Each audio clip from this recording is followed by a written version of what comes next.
An ancient dispute over land has been stirred up anew by Amazon's choice of spot for its new headquarters in South Africa. Protesters oppose its plan to build a 70,000 square metre complex on a site in Cape Town. The location is of huge significance to indigenous communities.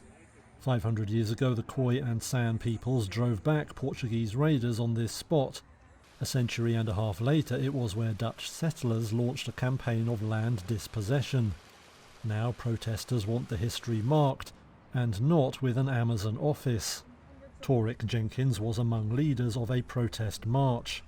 The threat of the monolith of Amazon on the embankments of our most sacred floodplains will not be accepted by our communities.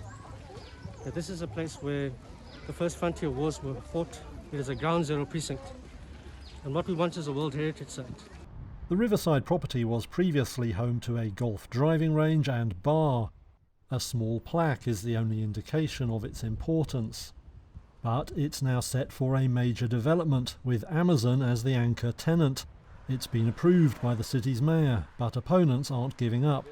Leslie London leads one community association fighting the plans. And it's got an environmental authorization. That is despite many and multiple objections and appeals, which were essentially ignored. So the only recourse now is to go to court. Amazon wouldn't comment on the protests, referring all queries to the developers.